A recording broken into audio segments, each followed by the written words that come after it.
Hi guys, ಎಲ್ಲರಿಗೂ ನಮಸ್ಕಾರ. Welcome back to my YouTube channel. ಎಲ್ಲರೂ ಹೇಗಿದ್ದೀರಾ? ಚೆನ್ನಾಗಿದ್ದೀರಾ? ಇವತ್ತಿನ ರೆಸಿಪಿ ಬಂದು ನುಗ್ಗೆಕಾಯಿ ಸಾಂಬಾರು.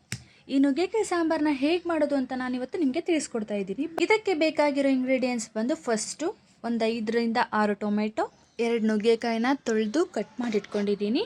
ರುಚಿಗೆ ತಕ್ಕಷ್ಟು ಉಪ್ಪು ಮತ್ತು ಸ್ವಲ್ಪ ಅರಿಶಿನ ಪುಡಿ, ಹಾಗೆ ಮಸೂರ್ ದಾಲ್ನ ತಗೊಂಡಿದ್ದೀನಿ. 8ರಿಂದ 9 ಕರಿಬೇವಿನ ಎಲೆ, ಹಾಗೆ ಜಜ್ಜಿಟ್ಕೊಂಡಿರೋ ಬೆಳ್ಳುಳ್ಳಿ. ಇವಾಗ ಬನ್ನಿ ಹೇಗೆ ಮಾಡೋದು ಅಂತ ನೋಡೋಣ. ಮೊದಲು ಒಂದು ಕುಕ್ಕರ್ನ ತೊಗೊಂಡು ಅದಕ್ಕೆ ಮಸೂರ್ ದಾಲ್ನ ಹಾಕ್ಕೊಳ್ತಾ ಇದ್ದೀನಿ. ಹಾಗೆ ನುಗ್ಗೆಕಾಯಿನೂ ಕೂಡ ಇದಕ್ಕೆ ಸೇರಿಸ್ಕೊಳ್ತಾ ಇದ್ದೀನಿ. ಒಂದು 5 ಟೊಮೆಟೊ ಹಾಕ್ಕೊಳ್ತಾ ಇದ್ದೀನಿ. ಇದಾದ ನಂತರ ಸ್ವಲ್ಪ ಅರಿಶಿನ ಪುಡಿ ಮತ್ತು ಉಪ್ಪನ್ನು ಕೂಡ ಇವಾಗಲೇ ಸೇರಿಸ್ಕೊಂಬಿಡ್ಬೇಕಾಗುತ್ತೆ. ಹಾಗೆ ಸ್ವಲ್ಪ ನೀರು ಹಾಕ್ಕೊಂಡು ಇದು ಮುಳುಗುವಷ್ಟು ಹಾಕ್ಕೊಳ್ಳಿ ನೀರು. ಹಾಕಿ ಆದಮೇಲೆ ಕುಕ್ಕರನ್ನು ಕ್ಲೋಸ್ ಮಾಡಿ ಒಂದು ಸ್ಟವ್ ಆನ್ ಮಾಡಿಕೊಂಡು ಒಂದು 2ರಿಂದ 3 ವಿಸಿಲ್ ಹಾಕ್ಸ್ಕೊಳ್ಬೇಕಾಗತ್ತೆ. ಹಾಕ್ಸ್ಕೊಂಡಾದ ನಂತರ ಈ ಥರ ಇರುತ್ತೆ. ಇದನ್ನು ಸೈಡಲ್ಲಿ ಎತ್ತಿಟ್ಕೊಂಡ್ಬಿಡಿ. ಈ ಕಡೆ ಒಂದು ಸ್ಟವನ್ನು ಆನ್ ಮಾಡಿಕೊಂಡು ಒಗ್ಗರಣೆ ಹಾಕ್ಕೊಳ್ಳೋಣ. ನಾವು ಇವಾಗ ಒಂದು ಪಾತ್ರೆನ ಇಟ್ಕೊಂಡು ಅದಕ್ಕೆ ಒಂದು 2 ಟೇಬಲ್ ಸ್ಪೂನಷ್ಟು ಅಡುಗೆ ಎಣ್ಣೆನ ಹಾಕ್ಕೊಳ್ತಾ ಇದ್ದೀನಿ. ಹಾಗೆ 1/4 ಟೀ ಸ್ಪೂನಷ್ಟು ಜೀರಿಗೆ, 1/4 ಟೀ ಸ್ಪೂನಷ್ಟು ಸಾಸಿವೆ, ಒಂದು 7ರಿಂದ 8 ಕರಿಬೇವಿನ ಎಲೆನೂ ಕೂಡ ಇದಕ್ಕೆ ಸೇರಿಸ್ಕೊಳ್ತಾ ಇದ್ದೀನಿ. ಹಾಗೆ ಜಜ್ಜಿಟ್ಕೊಂಡಿರೋ ಬೆಳ್ಳುಳ್ಳಿ ಹಾಕ್ಕೊಳ್ಬೇಕಾಗುತ್ತೆ. ಹಾಕ್ಕೊಂಡಾದ್ಮೇಲೆ ನಾವು ಸೈಡಲ್ಲಿ ಎತ್ತಿಟ್ಕೊಂಡಿದ್ವಲ್ಲ, ಆಗಲೇ ಕುದಿಸ್ಕೊಂಡಿರೋ ಬೇಳೆ ಮತ್ತು ನುಗ್ಗೆಕಾಯಿನ ಅದನ್ನು ನೀರು ಮಾತ್ರ ಸೇರಿಸ್ಕೊಳ್ತಾ ಇದ್ದೀನಿ. ನೀರು ಮತ್ತು ನುಗ್ಗೆಕಾಯಿನ ಸಪ್ರೇಟ್ ಮಾಡ್ತಾ ಇದ್ದೀನಿ. ಹಾಕಿ ಆದಮೇಲೆ ಈ ಕಡೆ ಟೊಮೆಟೊ ಮತ್ತು ಬೇಳೆನ ಸ್ಮ್ಯಾಶ್ ಮಾಡ್ಕೊಳ್ಬೇಕಾಗುತ್ತೆ. ನೀಟಾಗಿ ಸ್ಮ್ಯಾಶ್ ಮಾಡ್ಕೊಂಡಾದ ನಂತರ ಅದನ್ನು ಕೂಡ ನಾನು ಇದಕ್ಕೆ ಸೇರಿಸ್ಕೊಳ್ತಾ ಇದ್ದೀನಿ.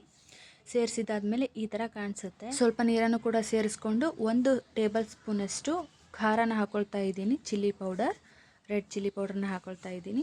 ಅರ್ಧ ಟೇಬಲ್ ಸ್ಪೂನಷ್ಟು ಧನಿಯಾ ಪೌಡರನ್ನು ಕೂಡ ಹಾಕ್ಕೊಳ್ತಾ ಇದ್ದೀನಿ ನಾನು. ಇದಾದ ನಂತರ ಚಿಕ್ಕದಾಗಿ ಕಟ್ ಮಾಡಿ ಇಟ್ಕೊಂಡಿರೋ ಕೊತ್ತಂಬರಿ ಸೊಪ್ಪನ್ನು ಕೂಡ ಹಾಕ್ಕೊಳ್ತಾ ಇದ್ದೀನಿ. ಹಾಕೊಂಡಾದ್ಮೇಲೆ ಈ ಥರ ಕಾಣಿಸುತ್ತೆ. ಸ್ವಲ್ಪ ಟೇಸ್ಟ್ ಮಾಡಿ ನೋಡಿ, ಉಪ್ಪು ಖಾರ ಸರಿಯಾಗಿದೆಯೋ ಇಲ್ವೋ ಅಂತ. ಕಡಿಮೆ ಇದ್ದರೆ ಇವಾಗ ಸೇರಿಸ್ಕೊಳ್ಬೇಕು. ಸೇರಿಸಿ ಆದಮೇಲೆ ಒಂದು ಪಾತ್ರೆನ ಮುಚ್ಚಿ ಅದು ಕುದಿ ಬರೋವರೆಗೂ ಬಿಡಬೇಕಾಗುತ್ತೆ. ನೋಡಿ, ಕುದಿ ಬರ್ತಾ ಇದೆ. ಇವಾಗ ಒಂದು 5 to 10 ಮಿನಿಟ್ಸ್ ಆಗುತ್ತೆ. ಕುದಿ ಬಂದ ನಂತರ ನಮಗೆ ಸಾಂಬಾರು ರೆಡಿಯಾಗಿರುತ್ತೆ. ಈ ಥರ ನುಗ್ಗೆಕಾಯಿ ಸಾಂಬಾರನ್ನ ನೀವು ಕೂಡ ಮನೇಲಿ ಒಮ್ಮೆ ಟ್ರೈ ಮಾಡಿ ನೋಡಿ. ಹೇಗೆ ಬಂತು ಅಂತ ನನಗೆ ಕಮೆಂಟ್ ಮಾಡಿ ತಿಳಿಸಿ. ಹಾಗೆ ನನ್ನ ಚಾನಲ್ನ ಇನ್ನೂ ಯಾರು ಸಬ್ಸ್ಕ್ರೈಬ್ ಮಾಡ್ಕೊಂಡಿಲ್ವೋ ಬೇಗ ಹೋಗಿ ಸಬ್ಸ್ಕ್ರೈಬ್ ಮಾಡ್ಕೊಳ್ಳಿ ಪ್ಲೀಸ್ ಗಾಯ್ಸ್. ನನಗೆ ಸಪೋರ್ಟ್ ಮಾಡಿ.